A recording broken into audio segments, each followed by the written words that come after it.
morning. It's Dr. Smart.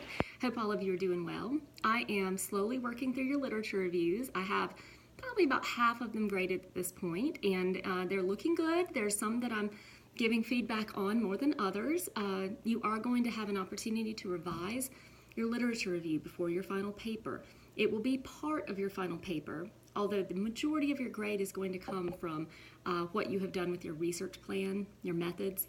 But I do want you to give an attempt. If I've given you a lot of comments, and most of you, if I've had things to say, I've used the feature for Canvas that allows me to annotate and put a little blue tag within the paper, and out to the side is a comment. So that's how I like to use Microsoft Word, and there's a track changes feature I usually use, but I wanted to use the Canvas framework so you didn't have to switch back and forth. And so a lot of your comments are going to be contained in there. Some will be below your rubric. So I want to talk to you about your research design. I've had a lot of questions, and I think really good ones. And based on that, I'm going to give you a second option for how you can write this assignment up. If you have already begun your work on the very first framework that I gave you, the list of things that you are having to consider for your research design, then feel free to use that one. This is not me making a change that you have to do. This is just giving a second option.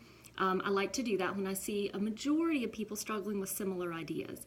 So what I'm trying to do here is break this idea down, make it a little more manageable for you.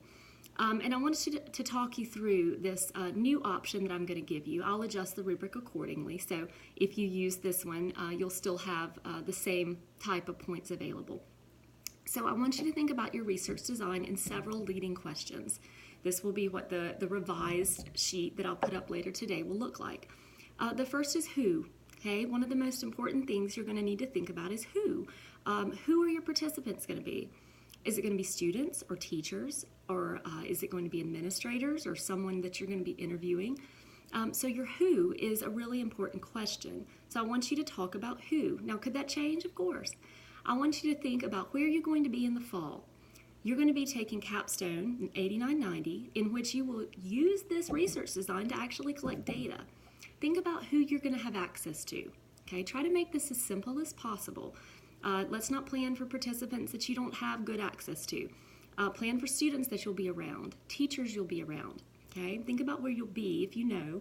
And in that who, you're going to describe kind of what are they like, what's their demographics, what's the likelihood based on the school population of the gender you may have, the ethnicity you may have, the free and reduced meal status that you may have. You're giving kind of a preview of what your participants are probably going to look like. You're going to have to revise that after you do your data collection to reflect what they actually look like. But you're giving a preview of the group you're hoping to work with. That brings us to the where. You're going to describe, after your who, describe where. What school is this going to be? What is the school like? Okay, where is it? Is it rural? Is it urban?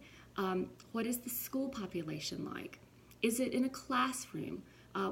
Where is your study going to take place? Okay, give as much detail as you can at this point. Okay, you may be limited in knowing exactly what that will look like, but try the who and the where of your study.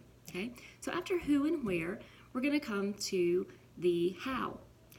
You're going to need to think about how you want to collect data. You need to think about your research question. How are you going to collect data on this question? And I'm going to give you some choices, and I need you to choose one. This is going to be a simple study. The more data that you plan to collect, the harder it's going to be. So I really want you to stick to something very simple. This is a change. I did co-plan with another instructor, and one of the things that she had asked for was triangulation. 3 different instruments. And I want, for our class, we're going to scratch that. I want one. I want it simple. Because when you get multiple instruments going, that's more like a dissertation. You need help analyzing that kind of data. And I want you to choose one form of data, okay? These are the possibilities: survey, observations, interviews, open-ended questions. That's about it, okay? If you can come up with something outside of those 4, I'd love to hear it. You're going to either have a quantitative study that is survey data, or a qualitative study that is observations or interviews or open-ended questions. Those are your options, okay? So the who, I need to know the who, the where, and the how. And you're brainstorming, thinking through this. I'm going to help you find instruments that are appropriate. You're not going to be coming up with your own questions, okay? All you need to indicate at this point is you would like to use a survey. Tell me, what are you going to try to measure, okay? What's that survey going to need to measure, okay? Are you measuring attitudes? Are you measuring motivation? Those are called your independent variables, okay? So what are you going to, I'm sorry, scratch that, dependent variables. It's been one of those mornings. What are your dependent variables, okay? What are you going to measure? Your independent variables will be things like gender, race, number of years of experience, grade level, age, okay? Independent of anything. Your dependent variables are what you're measuring, okay? What is the attitude, maybe attitude, motivation, achievement, things like that, okay? We are going to try to stay away from controversial topics. Anything that would cause principals to be hesitant to let you collect data. We are going to try to stay away from student achievement data. Most principals are not going to let you look at standardized tests. Okay, so we're going to try to stay away from that. There are other ways that you can measure student achievement. You can give short quizzes to a class. You can give short assessments that are more like a test at the end of a unit, but we're not going to be able to use standardized achievement data. One of the things that you also need to think about is the amount of time this is going to take to collect. You will have approximately 2 to 3 weeks in the fall to collect this data. It is not going to be a long amount of time. So we are aiming for short data collection periods, okay? So that is going to be your revised framework for this who, where, and how, okay? We're going to try to be specific because that's going to help you. As far as the instruments go, once I see what you want to measure, then I will help you find instruments. I will suggest instruments. You may have already found instruments that you would like to use, but I will help you with that part, okay? But I need to see what it is you're wanting to measure.